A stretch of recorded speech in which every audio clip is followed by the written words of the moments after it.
EMCAP.com.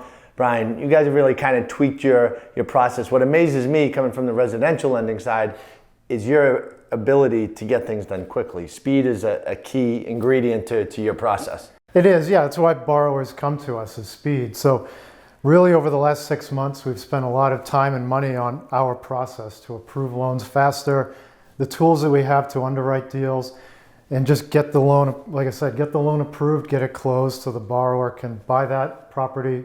Maybe they're going to renovate it, flip it for a sale, or take it to a bank. From application to close, if somebody needs to move lightning fast, how quickly can you do that? We've done it in 5 to 7 days, which, that's all hands on deck. So it is possible, if title's clear, things like that. But, 2 to 3 weeks is more than enough time. Really 30 days is a year for you guys. Yeah, from the residential side, 30 days is considered quick, and we can do it faster as well. But 5 or 6 days is impossible just because of respite and the guidelines, the compliance piece that we have to deal with. You guys don't have that on your side. We don't have the compliance that the traditional side does. We don't pull appraisal or do appraisals generally, unless it's a big commercial deal. So any residential, single family, multifamily, we'll do our own comp analysis. We're effectively what you call stated income, right? So we just get a personal financial statement from the borrower. We're not digging into tax returns, bank statements. So really for us, it's what's the property worth now and what is it worth fixed up. And if we can do that in a few days, we're off and running. And you guys are doing this, you can only do this strictly for investment properties, correct? That's right. Yeah, like we've talked before, only investment property, can't do owner occupied if it's their primary residence. Right. Now, you guys also do some stuff that doesn't exist on the residential side. There's some funky ways to structure these deals. I know you're in the middle of one right now that's different. Great opportunity. Yeah, we can do quite a few things. Again, not like the traditional side. If borrowers maybe they own a few properties free and clear, right? They don't have any debt on a couple of properties. We can use those properties as their down payment, so they're effectively into it for 100%. We also allow seller second mortgages. So if in the case that we were talking about, the borrower in southern New Hampshire is buying a 12 unit. Purchase price was $520,000. Seller was holding $100,000 as a seller second. So the buyer only had to come up with $420,000.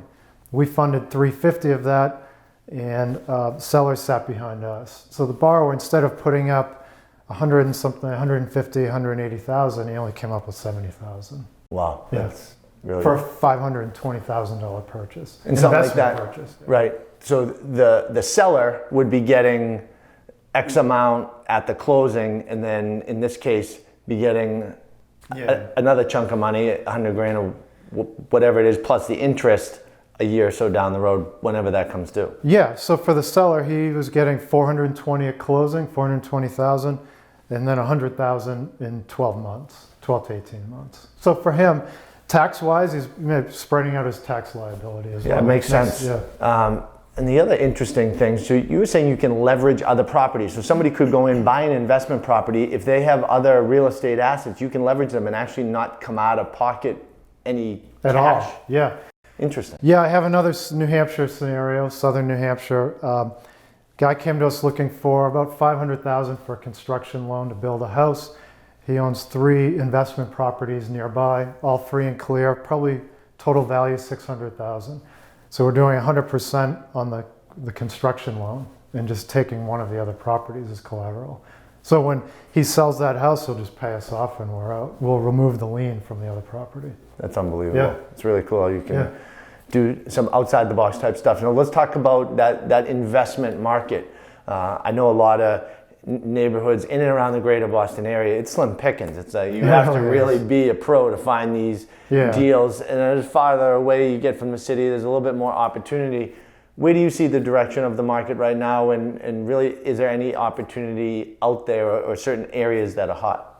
Yeah, I mean, obviously Boston is a hot market. It's being absorbed by some big development companies that have grown over the last few years. So for the one-off investor, it's definitely harder.